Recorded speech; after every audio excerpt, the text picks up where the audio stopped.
think I am streaming now. I will just wait for confirmation from the Twitch app. And if you're in the chat room, say hi.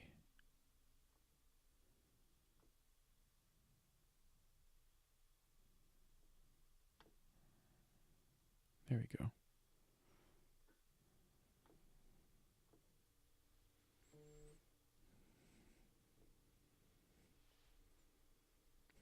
Hey, sweet. Someone's already in the chat room.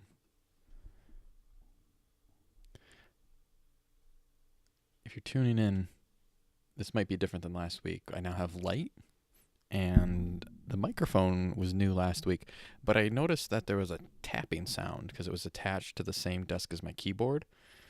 It's now attached somewhere differently, so I'm hopeful that tonight's going to sound and look better than ever.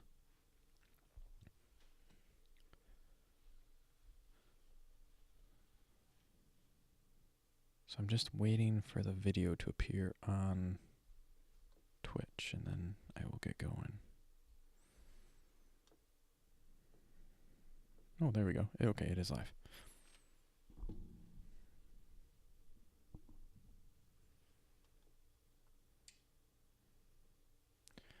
Okay, so tonight and this whole week, we are focusing on responsive web design. And I used to introduce responsive web design at the exact same time as we started doing Bootstrap. But I've been working on a project at Mid that has me thinking a little bit differently about how to introduce responsive design and how to talk about Bootstrap. They don't have to be connected. So I want to introduce you to an old friend that I believe you're all familiar with already, and that's the Web Inspector. And the reason I want to bring it up is there are a few people in the class who took web design a while ago and maybe haven't used the Web Inspector in recent memory. And I bring it up because the Web Inspector changes semester to semester. So some of the activities that we did before are located in a different spot, and I want to make sure that you have time to practice with it. Practice doesn't hurt. And then the primary reason is there's a few nuggets hidden in the Web Inspector that I skipped when I first introduced it to you all. And I want to show those off today. So tonight's live stream is mostly the Web Inspector and responsive design. So let's get started by opening up the Web Inspector Redux Challenge, because it's pretty much like you may remember from a previous course with me. I still have you learn how to launch the Web Inspector. And of course, there's multiple ways to do that, just like there is with any technology.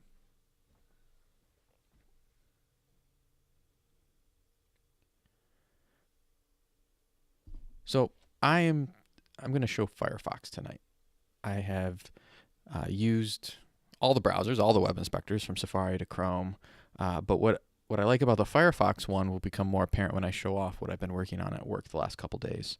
So let me switch over to Firefox, and I'm going to look at the Mid website. I'm going to just use the front page this time instead of the current students page. So in the Web Inspector, in Firefox, the Web Inspector is kind of tucked away underneath the the 3-line menu in the top right. Firefox has reorganized this, and if you're watching the video later on, as soon as next week, maybe they'll change what this menu is called. But somewhere there will be a web developer panel, and when you open it up, there is an option that says Toggle Tools, and it has a keyboard shortcut next to it. I really recommend that you start committing this shortcut to memory, because I reach for it all the time when I'm working on web design projects. So it's on the Mac, it's Option Command I. On a PC, it's probably Control Alt I or Control Shift I or something like that. So it brings it up down there, and if I use the keyboard shortcut myself, you'll see it pop up and reappear all on its own. That's Command Option I. And I think Firefox lets me increase the size of the Web Inspector. Fun fact about the Web Inspector, it is actually built as a web page in Safari and Chrome and even in Firefox. So the same way that you can zoom web content, you can zoom Web Inspector content, which is really handy for showing it off on the live stream. So that's the fastest way that I prefer popping open the Web Inspector. I think a lot of my students actually prefer right-clicking or control-clicking, because then you can select something like, I'm going to select this M down here, and if I inspect it, it's going to pop open the web inspector just like before, but it actually moved me down in the DOM to the image tag, which is really handy. So if you want to jump into looking at a particular button, like this campus calendar button, even while the web inspector is open, you just right click and inspect element, and it moves you to that in the DOM tree. The DOM, if you don't remember, is the document object model. When you write HTML code, you are opening tags and closing tags, and you're actually inferring a relationship. The entire web page fits underneath the HTML tag. Underneath that, you split off into the head and the body tags. And this becomes really apparent if you look down at the very bottom of any one of the tags on this page. Let me go back down to the M because it's an image. It'll be a little bit more clear. So I've selected the image down here. If you look at the toolbar at the very bottom, I hope this isn't cut off on YouTube in the recording, but there's this kind of like a breadcrumb list. It ends with the image, but if you follow this arrow all the way over here to the left, you can actually keep going over and over until you get to the top level HTML tag. And if you hover over that HTML tag, or you hover over the body, you'll see that the entire web page gets highlighted in blue because all the tags are located underneath there. That feature where it highlights what you have selected or what you're hovering over is a lot more helpful when you get further down the tree. So if I hover over just the image, that gets highlighted in blue. If I hover over the div that contains the image, you'll see that suddenly it's a little bit bigger of an area. And if I hover over that entire row, or that div with a class of row, it actually highlights the entire set of links down at the bottom. So just being able to be comfortable browsing the DOM is really important to me. It's something that I do every day on the products that I'm working with because I need to be able to very quickly jump into any particular part of a web page. And I also want to get a general feeling for how the whole page is laid out. So I might lose track of how this page is structured if I'm looking at just this image tag. I really like to be able to look at anybody's web page and be able to just kind of scroll through the top and run my cursor down to see, okay, it looks like this web page has a bar at the top, it has a logo bar, it's got another bar that looks like the navigation. And so I'll often just open up a few levels here and just run my cursor down until I find the major regions. And I think if I go back to my other browser here, that's really the goal of Activity 1 and Activity 2.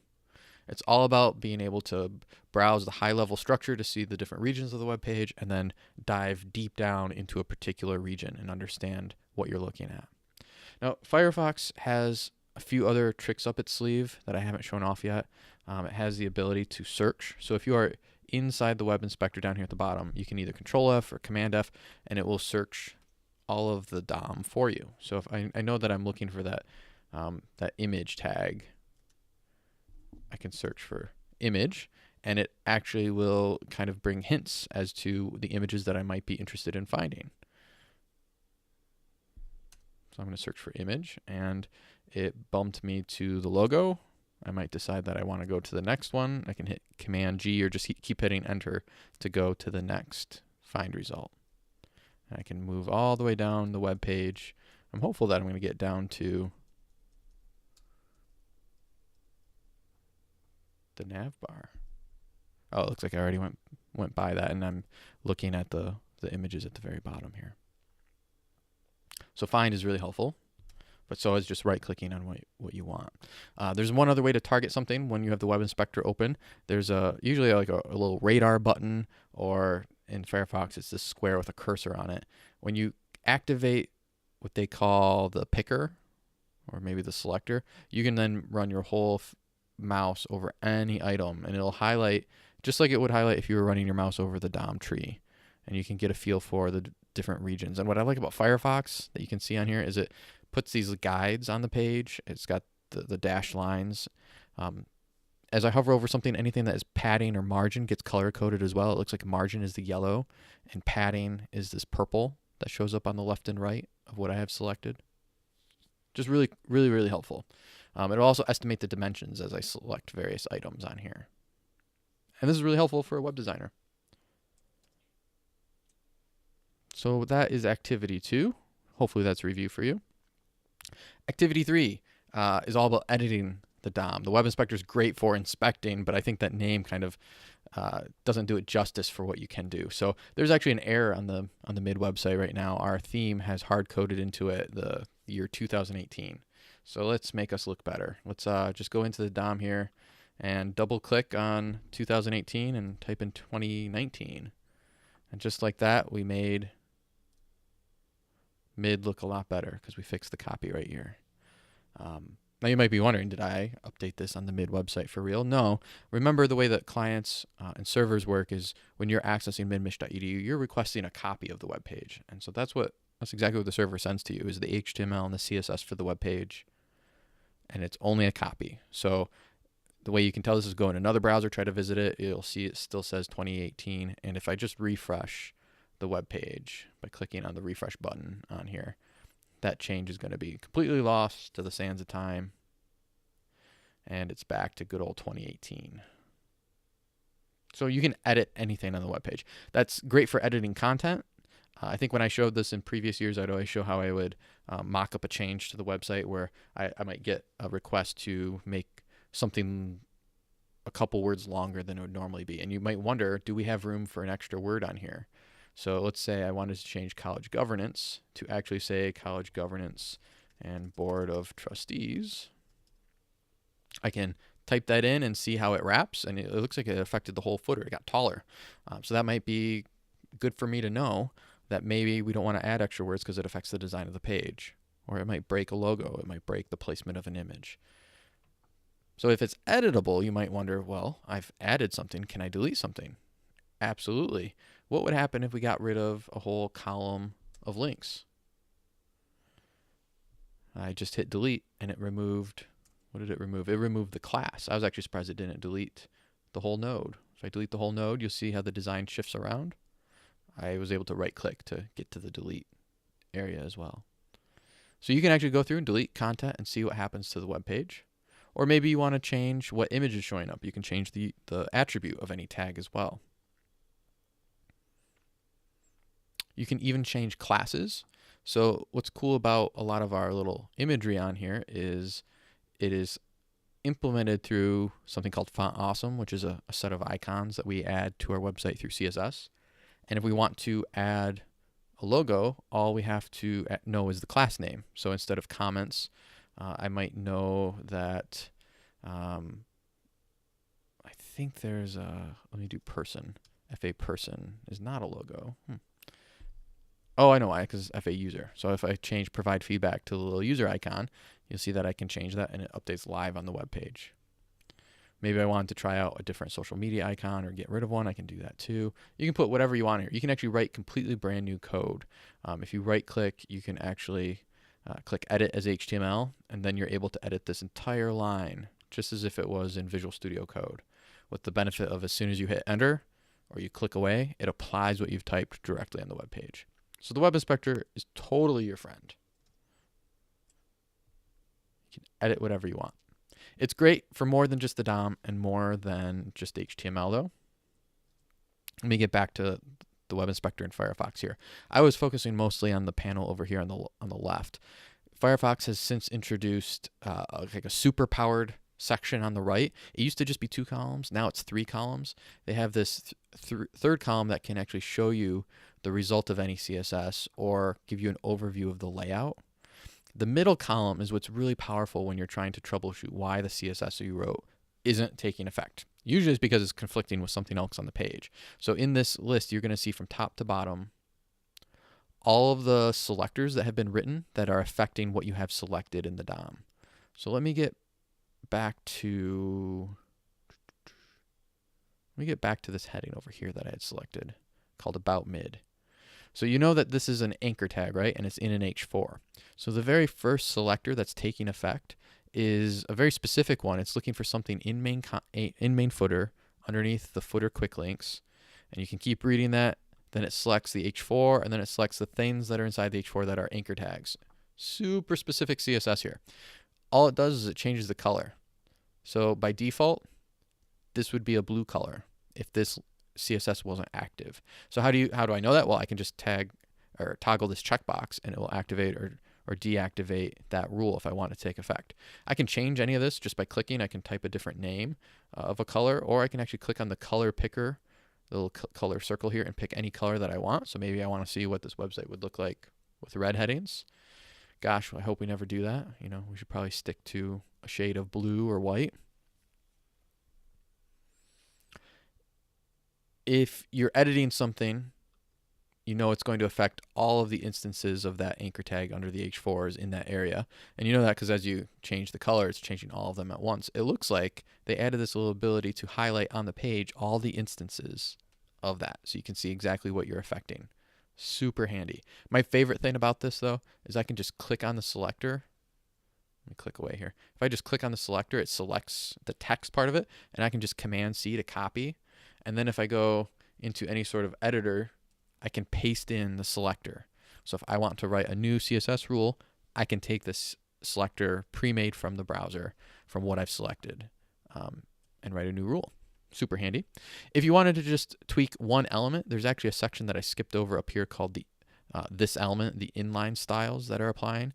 You'll remember that inline styles are usually written on the HTML tag itself. So if I just wrote a color here that overrode it to red, you'll see that in the DOM, only this anchor tag now has a style attribute, and inside of it is the inline CSS that turns it red. And it didn't affect the other headings. Those are still that purpley color, but the about is still red. So the web inspector is great for CSS, the HTML, and everything that you do as a web designer. If you scroll down the list of the selectors, you can see every single selector that affects this element. Now it's in order of specificity. So the most specific rule that's winning out is up at the top. But that doesn't mean that all the properties like font size and everything else are coming from this one selector. They actually might be coming from a more generic selector down below. And oftentimes you'll see that the colors conflict, or the rules, the properties conflict with each other. Like this color is listed here, but there's another color, this blue color, that was available down here. We know it's not taking effect though because there's a more specific rule, and the web inspector visualizes that for you by putting a line through it. Man, there's just lots of goodies here. There's one last aspect that I want to point out. If you are working on a large project like the mid website, like I happen to be working on right now, you might lose sight of where the CSS rule is that's bugging you. The web inspector can help with that too. It will tell you where in the code, which file, and what line number you can find that style on so that you can change it. I'm just going to ask a question here in the chat. I want to make sure my audio sounds good.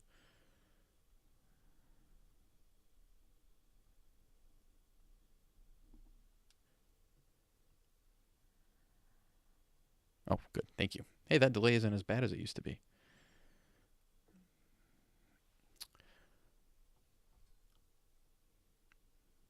All right, so the entire cascade is visualized down here. Sometimes, though, you might not actually care about where a color or a font is specified. You just want to know, what font is that on the website? Well, the font is usually specified really high up in the CSS, like just at the body tag level. So you're not going to see the font name usually up in this first list. So that's where I like this third panel, because now you can get directly to the computed styles. And what the computed styles are the rules that are winning out, the final properties of what those are. So I can just get a summary here that the web designers of this web page have set all of these properties, from margin right to font family to color. Now it might be in a bunch of different areas. If you open this up, you can actually see the rule that is affecting it, all the rules that affect the font family and which one's winning out right here. So the font on our website is Source Sans Pro. The Firefox Web Inspector is just so amazing. It actually gives you a preview of what that font looks like as you hover over the font name. That's really slick. Some of the properties might not actually be set by the web designers. You might actually be looking at the default styles. Those are hidden because there's usually too many of them to look at, but you can always check this box, and then these are all the properties for the element that you selected. Because the browser is doing a lot of work when it's visualizing the web page for you. It is applying all the CSS rules and figuring out exactly what each element on the page is going to look like. There is an implicit value for every font family on every item, even if a web designer never specified the font family value. So if you want to know every property that your browser supports, you just check this box and it's going to show you all of the default values that are applying to what you have selected. This is a great way to maybe learn about which properties are available if you don't have Atom or Visual Studio Code telling you what you want. Of course, there's always a search box up here, so if there are a lot of properties and you just wanted the font ones, you can filter those down really quickly too. When we get to doing animations later on in the semester, I think that this part of Firefox is going to be handy too. Fonts is a really brand new addition. They're adding the ability to to work with font variants, which is something I have not even played around with much. But if you wanted to adjust any aspect of what the font looks like, there's a dedicated panel for that, which is pretty slick as well. So Web Inspector has a lot going on. Firefox is just hitting it out of the park, adding cool new features all the time. So let's go back to the activity. That's the CSS activity where you can visualize the cascade. Oh, I forgot to mention, of course, you can edit any of this. That's what we were doing. Firefox tries to make it really easy for you to edit any property. If you're using shorthand properties, you can usually hit this little disclosure triangle to open up the specific ones. So instead of just margin, you can see exactly what the top, left, bottom, and right are. So you can edit as well as view. And just like last semester in Web 1, I have you do just a little bit with the console. This is where you can actually write JavaScript and have it evaluated against the web page that's currently loaded. So the sample that we work with is like an alert box. So if I type alert, hello, Web 2 students, it pops up this little alert box. You've made your own pop-up. Congratulations. But you can do better things. Ask questions about the DOM.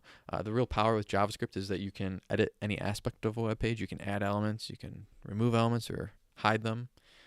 And all of the DOM is available underneath the document property. You can use what are called query selectors to then select something based off of CSS. So if I wanted to find all of the anchor tags that are underneath an H4, I can actually just write that CSS selector right there, and it's going to return back all of those elements of the DOM that match that criteria. And I kind of know from cheating before that these H4s right here are links. This last H4 is not a link, so it does not get returned. So I only returned 3 node elements right here. And what's cool about Firefox is these are actually interactive, so I can click on one of these to actually jump to it in the DOM, which is pretty slick too. The console lets you arrow up and down to go through your history. It has autocomplete and tab complete. A very powerful console that you can use to write your JavaScript and test it out. Even though we write a lot of JavaScript for our website, I still find myself interacting with the console just to try a variant of the code that we have running just to see what it would do. I use that aspect of the Web Inspector quite a bit. So I ask you to run a few queries that or JavaScript commands that you'll have to actually type in yourself. I, on purpose, put in some bad quotation marks so that you would have to go through the activity yourself. And then finally, this is the real reason why you're doing the Web Inspector activity again. I wanted to show you responsive design mode. If you use any of the cool browsers, I'm talking about Chrome, Firefox, and Safari, they come with a responsive design mode. I have to say, Firefox's might be the best. But I'm a big fan of the Safari one as well. And the Chrome one is perfectly capable as well. So maybe try them all out so you can evaluate which one you prefer. How do you get to the responsive design mode? They're actually all very similar. There's usually a button in the top right or in the top left, or there might be one buried underneath a menu. So like if I go into the web developer menu, you'll see that there is a responsive design mode listed here as well. Wherever it is, you can find it, I'm sure. Click the button, and the web page actually kind of reloads. And at this point in Firefox, I found it really fascinating that you could actually close the Web Inspector and focus just on the responsive design mode. In Chrome and in Safari, if you close the Web Inspector, the responsive design mode kind of disappears and you lose it. So Firefox has this flexibility of being able to just focus on the responsive design mode. Now there's a corner in the bottom right where you can resize the viewport yourself at whatever size you want. But what's super powerful about the responsive design modes is they have some presets, usually in the top left or at the top in the center. There's like a device picker. So if I wanted to see what this web page would look like on an iPad, it has a preset so that I can open this web page up, and now this is an iPad in the vertical orientation. You'll see that we squish some content down and we don't show nearly as many links at the top. I think that might be one of the, I forget what our author calls that particular layout. If you know it, say it in the chat room. We were applying all these responsive techniques before we knew that they had names, which I think is pretty funny. But in chapter 17, there's a blue aside section that talks about different strategies for laying out content on different screen sizes, particularly with navigation.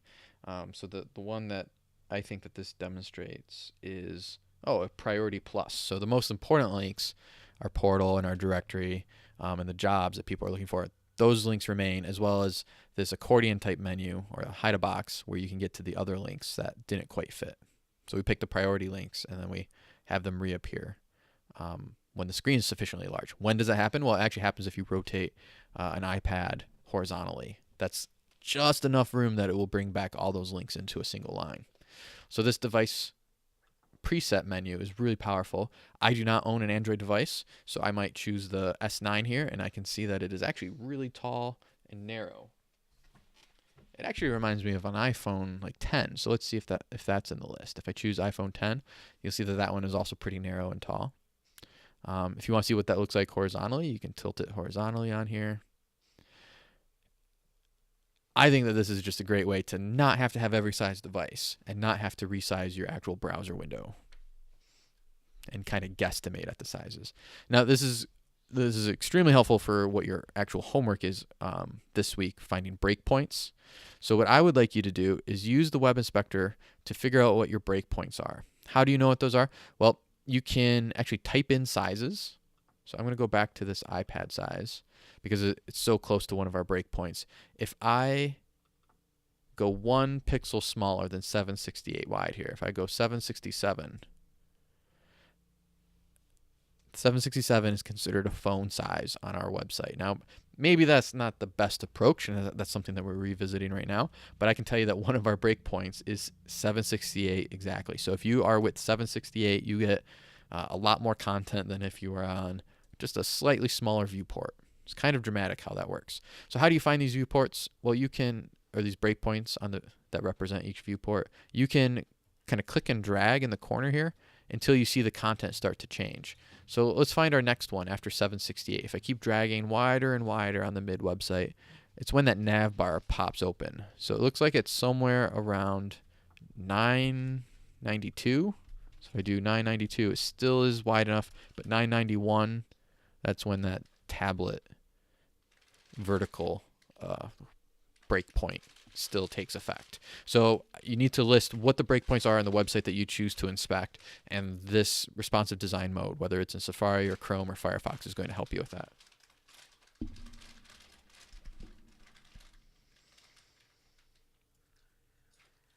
There's even a handy little finger on there, so if you wanted to move your mouse around and click as if it was a touch device, is pretty cool.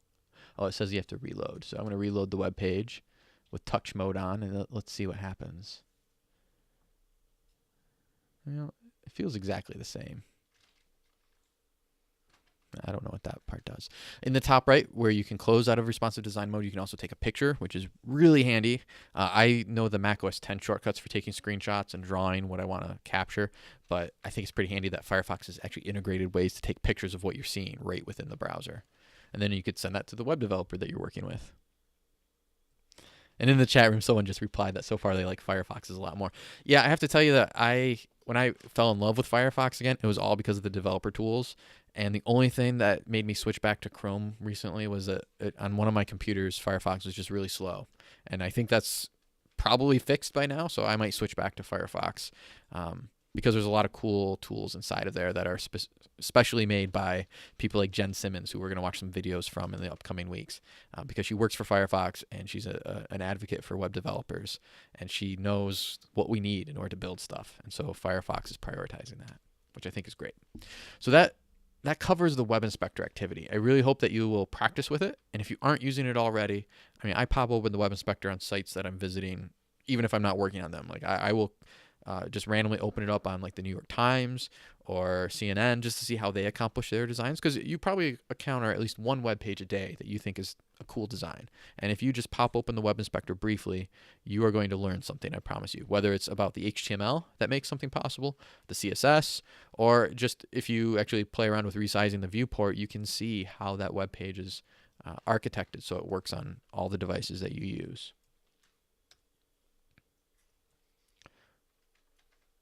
All right, That is the web inspector activity. And we also looked at the breakpoints for mid. Are there any questions about how the web inspector can be your friend?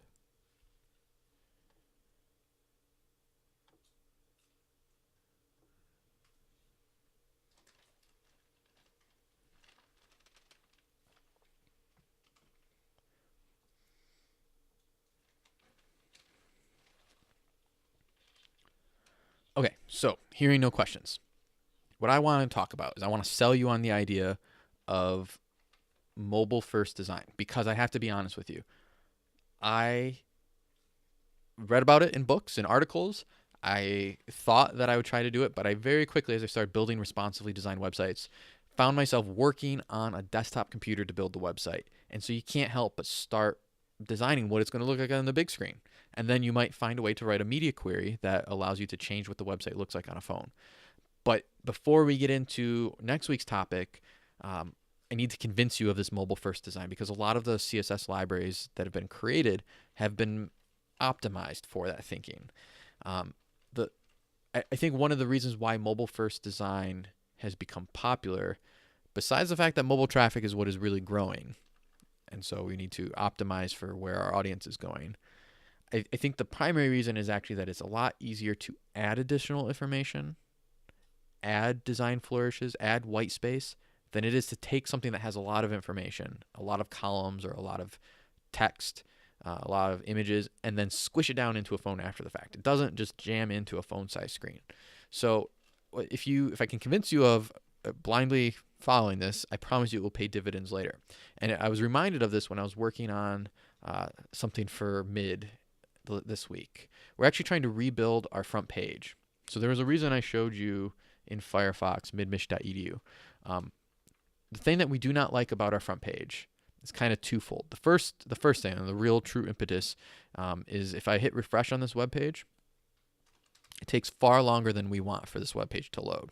Like, I'm still sitting here, and then finally it popped in. And I have a really good internet connection at home.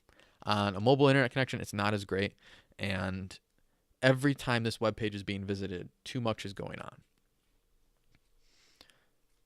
The second thing that we want to do is get rid of this featured image that is awkwardly sized. We're using the background cover or the background image cover, background image contain feature. Unfortunately, it causes some awkward cropping that we are having trouble finding images that work really well in. So we want to feature more content. We want to take some of our press releases, some of our student testimonials, and we want to make them front and center without having to worry about the cropping of images. So we're going to replace this middle section, and we want it to be fast. There is a website on the college's site that is super fast, and I think I've shown it in a previous live stream. It's our Pathways website.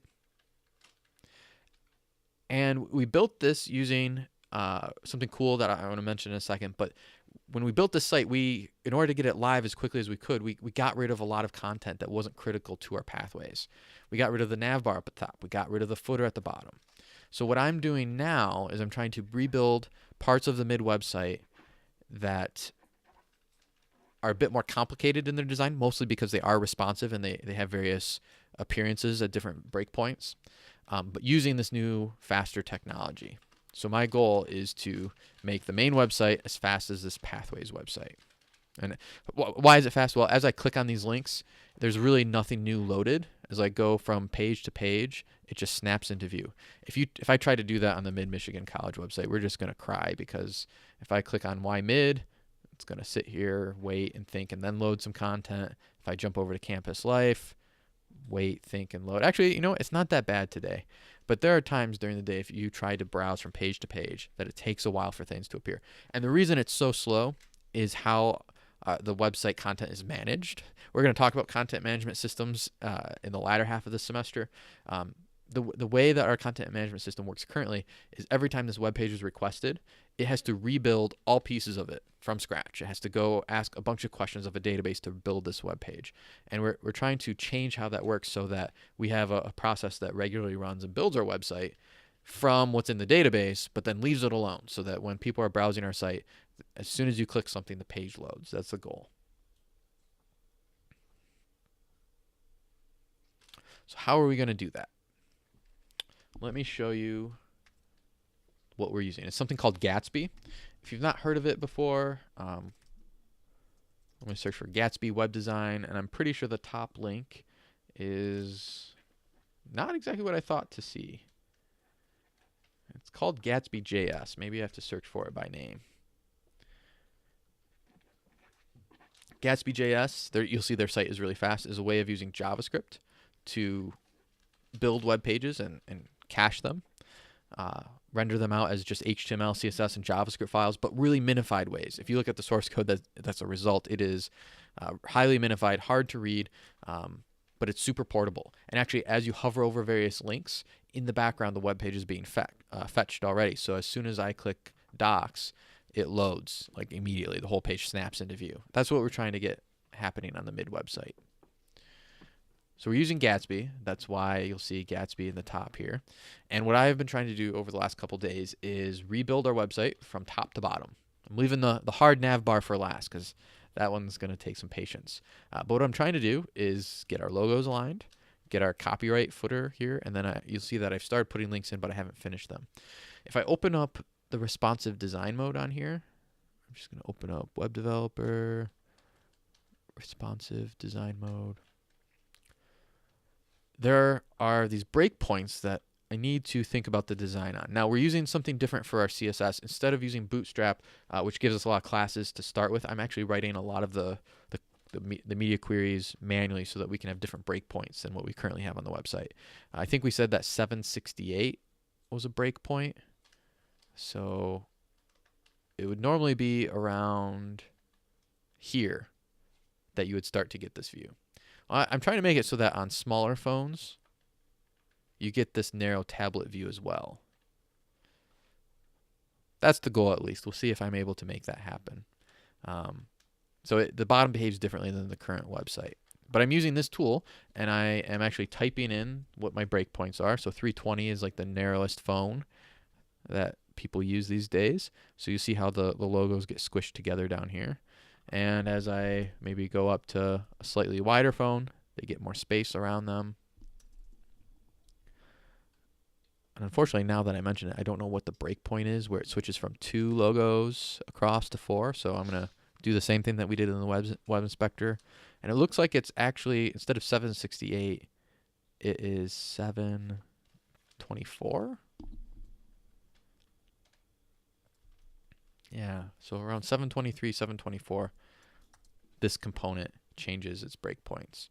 Now, there's some interesting squishing happening here. So it doesn't look like I've gotten it perfect here. There's no padding on the left and right in this size here.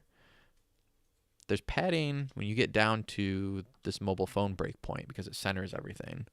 But I remember one of the last things that I changed was I got rid of the padding on this size because I wanted the text on the far left here to be lined up around with this max width container that we have here because it was padded in. But now there's a downside to that because on these smaller phone sizes, there's no padding on the left and right. So what I'm going to have to do is, with the web inspector, figure out what query to edit to add padding at the screen size that I want to. So this is how I'm actively using the web inspector. I imagine that in future web streams, I will hopefully pull this up and you'll see more of it being created. But I wanted to give you a live look at how I've been using the Firefox tools to help with this project so far. So anyways, getting back to my main device, why mobile first? Well, like I said, it's a lot easier to change how that design looks rather than squishing it down in the first place. So as I started designing this footer, I just wrote all the content first. Notice how it has the right copyright here. And then I designed it like this. So all of my classes that are on here start with like text center. And then when I get to a certain screen size, I override that to be left. I start using different layout techniques like Flexbox and Grid, which is something that we're going to be covering again in I think a week or two. We're going to be looking at those sections of the textbook. If you start using Grid, which is something that I've been experimenting with since we read about it in the textbook, Firefox just has your back because in this third column here underneath layout is a grid inspector. Safari and Chrome do not have anything like this right now. I can turn on these lines that help me visualize what my CSS grid is doing. And I can even display their area names. So I gave some names over here. I have X1 and X5 on the left and right as these spacers, and then I named where the logos go, A, B, C, and D. And because I named them that way, when I actually shrink this down to mobile, I didn't actually have to write two different copies of the footer like we did on the old website or the current website. I was actually just able to shift the order around. So instead of A, B, C, D, it's now A, D, C, A, or sorry, A, D, C, B, and the tall logos are on top of the small logos, which is what we had wanted when we mocked up the website. So it's fun having a tool that lets me visualize this better than ever. So this grid inspector is amazing. It actually shows you a preview of the grid that you might have written. And if you didn't use CSS Grid last semester or in a previous class, I promise you we're going to look into that. If I jump into the code, essentially I have one div that contains all these logos, and then the only HTML that I have in the logos are anchor tags. It's just 4 anchor tags that contain the image inside of them, right? There's no extra divs or spacers or anything like that, but the CSS that I wrote that affects front page logos sets up these grid areas, and then on each one of these logos, like the 50 years logo, I tell it to be in column A and row A. And then if I shrink this down to, let's actually pick D. D would be a good one to look at because that moves around. Instead of being the last one, if I select D here, if I shrink it down, that's still D, but D has now been reordered in the grid template areas to be A, D, and then CB.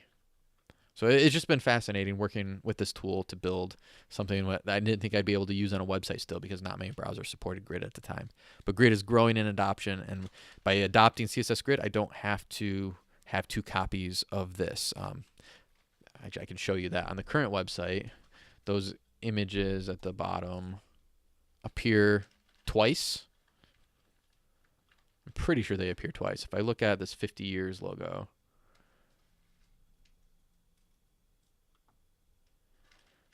I'm going to see if I can find logo 50th in the HTML.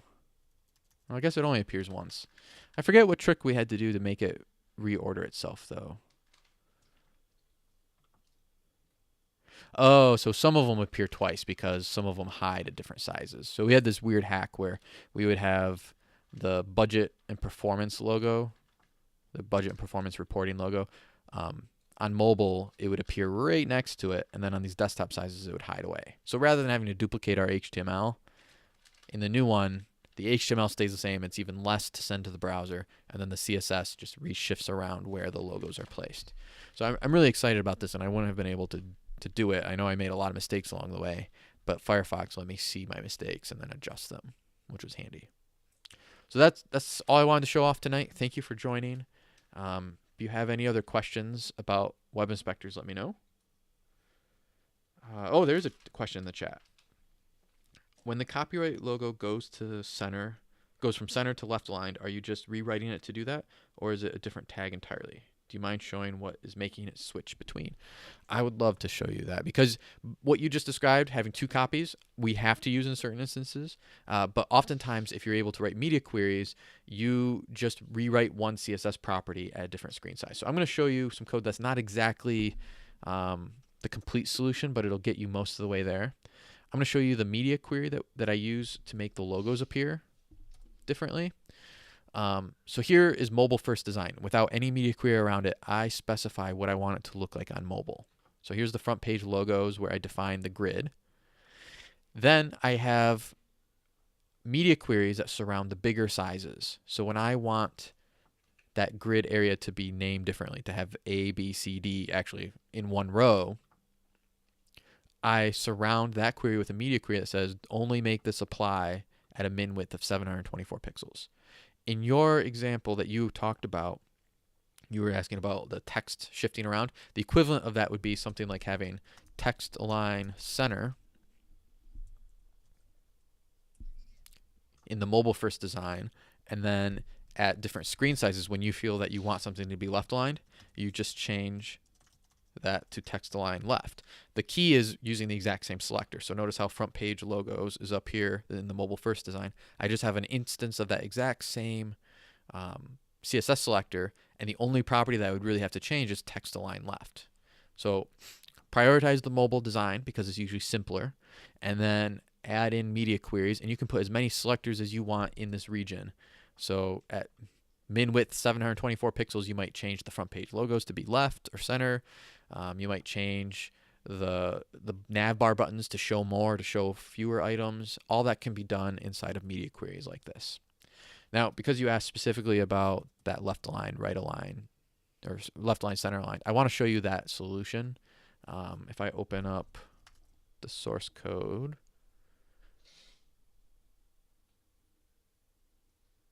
for the copyright footer, that's what I want to pull up. Okay, I have the copyright footer open. I am using a CSS library to help with this, and this is something that you're going to be using next week. We're going to look at Bootstrap. The CSS library that I'm using has classes that have already been written for me. So when I want something to happen at a certain screen size, I prefix what I'm writing, usually with words like SM for small size. That's usually that vertical iPad size, or MD for medium, which is the iPad like horizontal. So I will write certain classes like container here. It's a container at the normal mobile size, but then I might have small, I might have a different class like no container or something like that. And so by using these conventions, I can take advantage of the CSS that someone else has already written. And so if I point out how the text is centered here on mobile, because there is no prefix class, it's just the normal text center. If I go down to text left, oh, it's actually right next to it, I'm sorry. On the small screen size, that's when I want the text to be aligned to the left from then on. So it's this approach that we're going to talk more about with Bootstrap as you start using it. But if you think in terms of media queries, exactly what you proposed is what I've written here for the grid. Is I write mobile first code, and then I override it with media queries that take effect at a certain screen size. Yeah, so I think it's great that you asked me, should I do A or B? I would tell you that you use A or B depending on what's easier at the time. What I like about these media queries is that there's very little code here. You can very easily see what happens at different screen sizes. What I like about this approach of having multiple classes that take effect at different screen sizes is it's easy to just look at the HTML and see what's going to happen, and I didn't have to write any CSS. I think the option that you had proposed was having two different copies and having one show up and one disappear. I told you that we already used that when we cheated for the front page on the old website. We also do that for this nav bar up here at the top. If I shrink this down to that vertical tablet size, you know what, let me actually use the responsive design mode. If I shrink this down, I can tell you from being familiar with it is this resources 4 doesn't appear on desktop. So it's hidden on desktop, and only when the screen is a certain size do we show the actual links. We have a whole separate copy of those links that appears underneath this hidden item. So we have actually extra copies of HTML elements that we're hiding and showing. And that's perfectly viable. In fact, it doesn't really add that much to the page load time. It's just something that we're trying to enhance right now, so we have even less code sent to our visitors. So I hope this was helpful. Thank you for the questions. I'm going to go offline here, and if you need anything else, contact me on Slack. See you next week.